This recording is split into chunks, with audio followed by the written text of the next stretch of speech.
Well, good afternoon, Grunts. Cheers, truly back here with another video.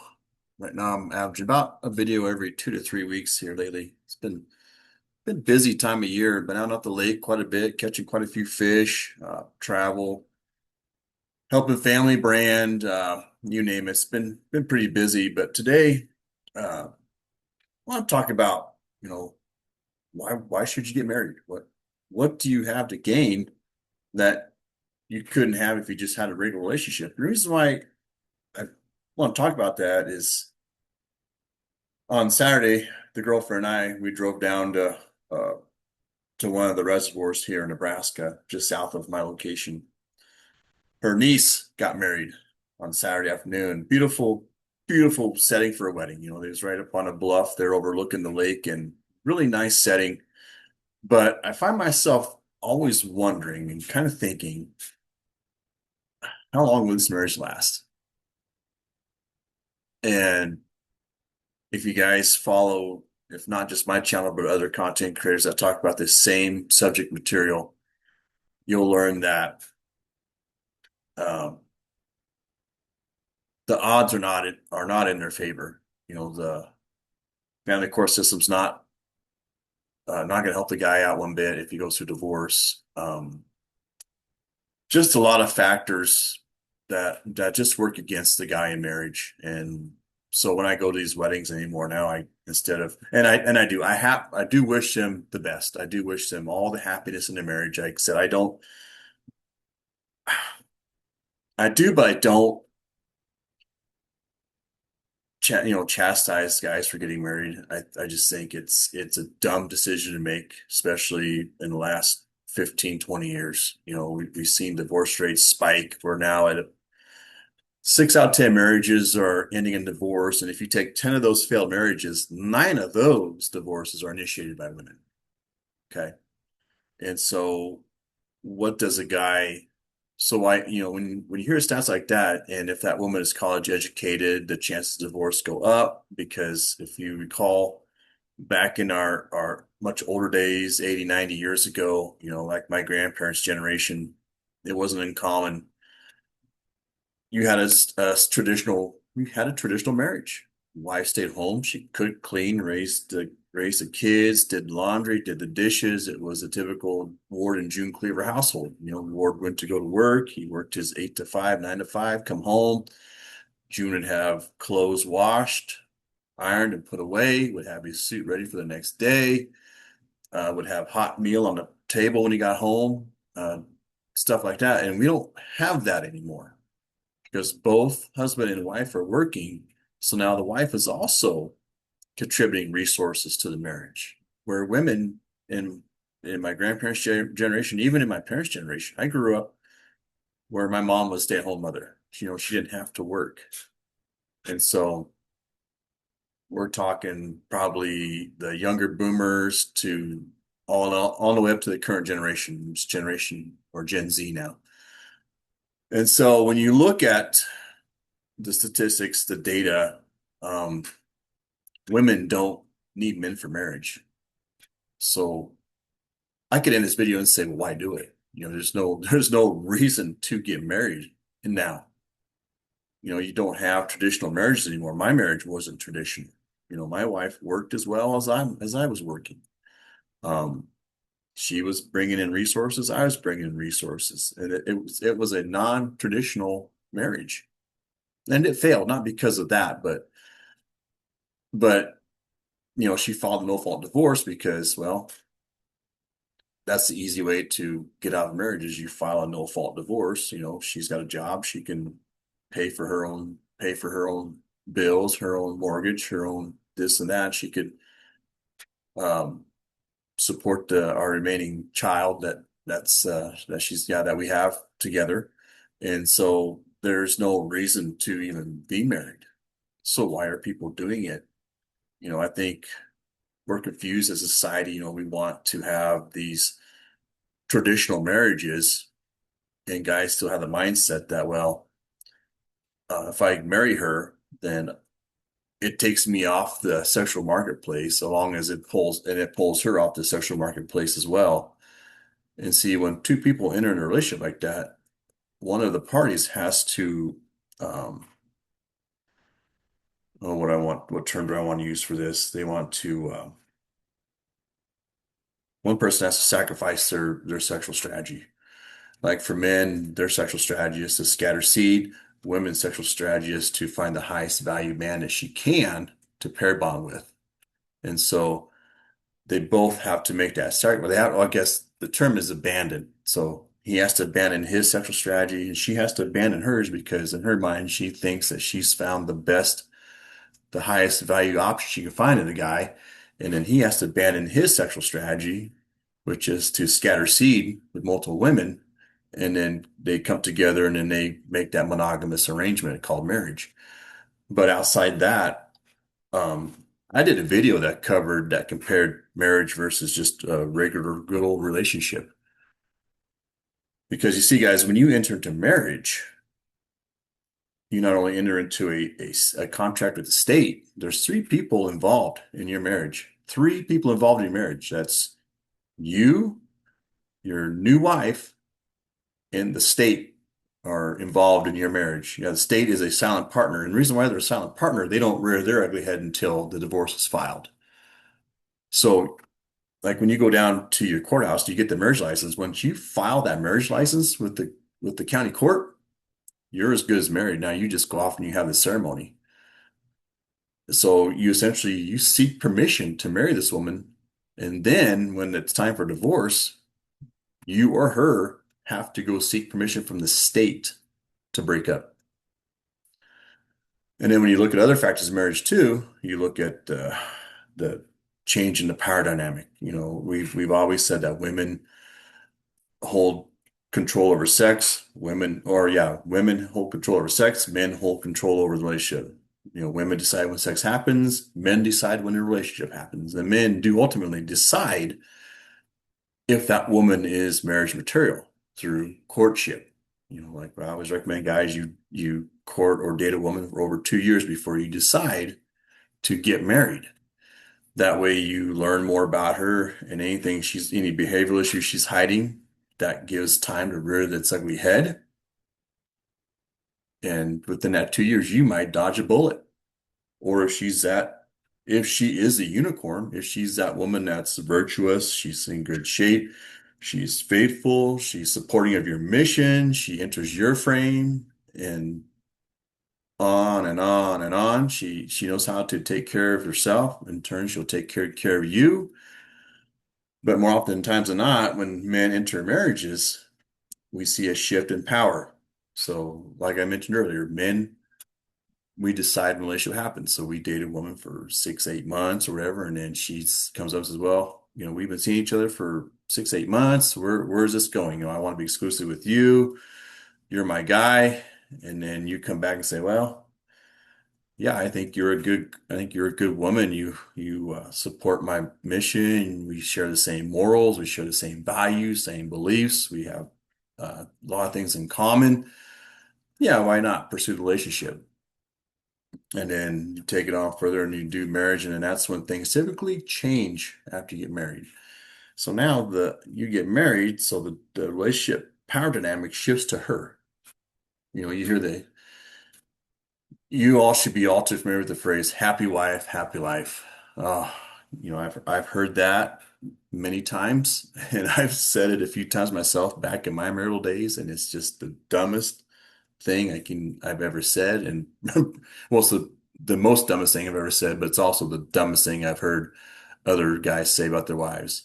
Happy wife, happy life, or God, if then you got to ask permission to go do stuff. Guys want to go fishing. Can I go fishing? Oh, I got to check with my wife. So then that's what I'm talking about, a shift in the power dynamic now goes from him to her. So this young couple yesterday, he essentially, when I'm listening to the the girl's uncle officiated the wedding ceremony. He became an ordained priest through the internet and was asked to perform the ceremony, which he did, but he essentially made the groom, the new groom, to be a simp. Essentially, it was I couldn't believe what I was hearing. It's not your traditional wedding vow. It's not Tanner, you as a man, you are required, to be a leader, to provide for your family, to protect your family. None of that was ever discussed. It was he was going to do the dishes, the laundry, and blah blah. And then it really made her out to be the leader of the marriage, is what it did. She was going to soon take the reins of this relationship now that they're married, and then she's going to tell him what to do, how to do it, when to do it. And if he screws up, she's probably going to verbally abuse him for it. And then over time, she's gonna lose respect for this kid. And then, like I said, when I go to these weddings anymore, guys, I typically make a personal wager just in my own head. I don't say, "Hey, how long do you think this marriage is gonna last?" I don't do stuff like that. I just in my head, I sit there and I think, I give this couple 5 years most, maybe 7 or 8, and then she's gonna divorce him. And so I do stuff like that in my own head. I kind of put a little wager with myself. Oh, how long do you think it's gonna last? What chance does this have in lasting? And so there's a shift in the power dynamic, and then here you have then the sex. I always tell, like I got a buddy of mine that I work with, and he's in his mid-50s and he's engaged to get married to his girlfriend. And I look at him and say, "Hey, do you not like to have sex, or what's going on?" He just kind of laughs. Oh, apparently not, he says. And so I'm like, why get married? I said, as soon as you get married, the sex is going to taper off. Women typically use sex. They will give you their best sex up until marriage because women are trying to seal the deal. They're trying to lock you down and they'll do anything they can to lock you down. And then once they've got you locked down, and locked down, guys, is typically a legal arrangement, such as marriage with the state to lock you down. And once they lock you down, they know they got you where they want you. That's what's bad about it is like most guys, including this kid yesterday that got married to the girlfriend's niece, he has no idea what's happening. He's just sitting there. I got married, baby. Is he pretty? And this guy has no fucking clue what's coming down the pike. It's not gonna really take a hit till she starts saying the phrase, "Well, I'm not happy," or when she starts withholding sex because now she's like, "Well, you're a common fixture in the house. I don't have to give you my best anymore." And then in 3 to 5 years, she'll put on 15, 20 pounds. And from what I understand, I think the groom yesterday had a child from a previous relationship. So there's already a kid in tow on his side. And so I'm wondering if they'll have kids of their own. And if that's the case, they'll have children, and then he'll get put further back into the hierarchy there of the marriage, where he was might be priority 1 or 2, and then he'll be dropped down to priority 3. And then as more kids come down the pike, he'll be pushed further down the hierarchy to where, he'll essentially be like most husbands. Most husbands become nothing more than a plow horse for the plantation, or they become a doormat, so to speak. Like I got a doormat back here at my back door that I step on every time I go in and out of my back door to access the Traeger back there.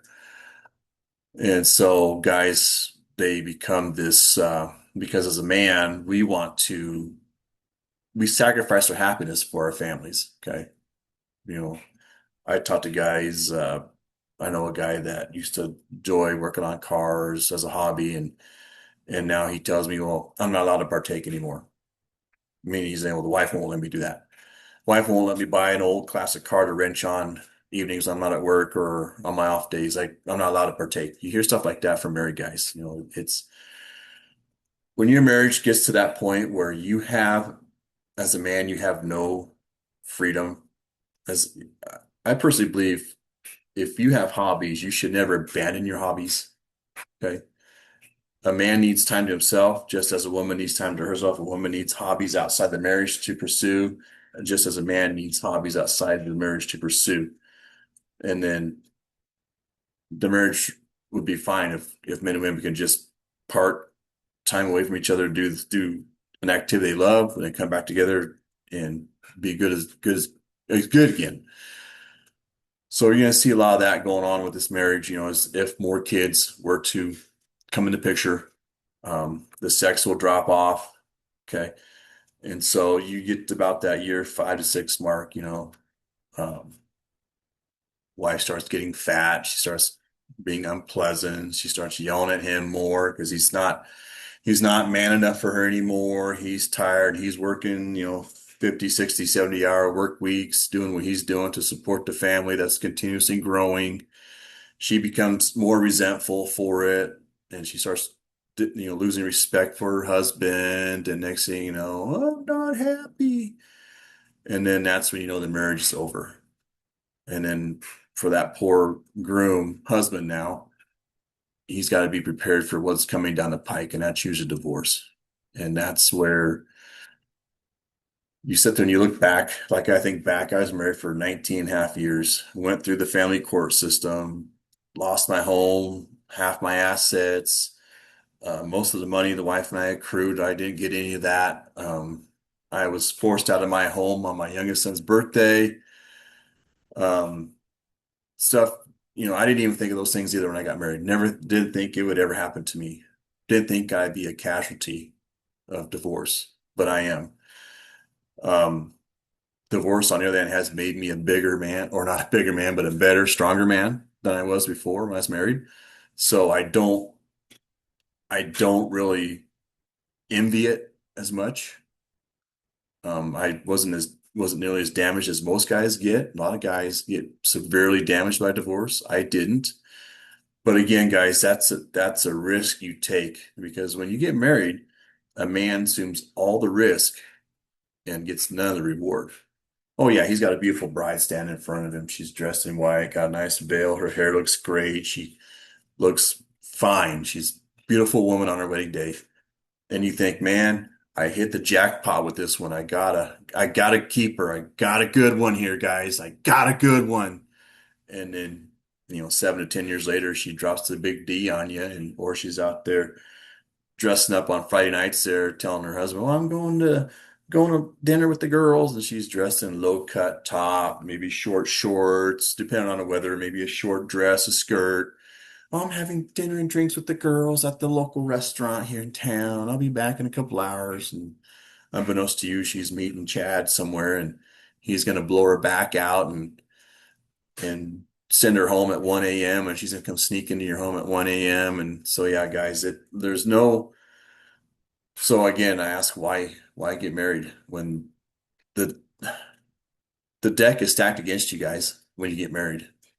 I've been telling you guys this, other content creators are telling us, you can go to the Rational Males page. He talks about it all the time. Aaron Clary talks about it sometimes.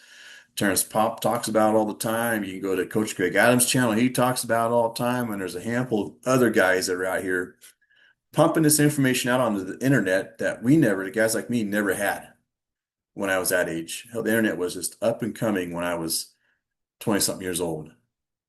I grew up where, the internet for me started when it was AOL, or America Online. You had to dial in a number and it made a weird funky noise, and then connected in and said, "Oh, you got mail." That's how far back I go with the internet. And the information that we have now was not readily accessible or available to me at that time. But right now, guys, especially young men, millennials all the way to the current Gen Z guys, this information is out there and it's not easy to find. You just got to do the work. Search in there, um, well, whatever, you can search in there marriage failures or whatever, and you'll get a whole list of websites on stats and statistics and who's doing what to who and what are the major causes of this. And you'll find, maybe my page and a handful of other pages of guys that are just putting this information out there for free. It's not costing anything but time. Time is your best currency right now, guys. Take advantage of it. So again, I'll ask, why get married? Why do it? But I'm going to leave you guys with that. Other than that, have a great day, and we'll catch you on the next one. Toodles.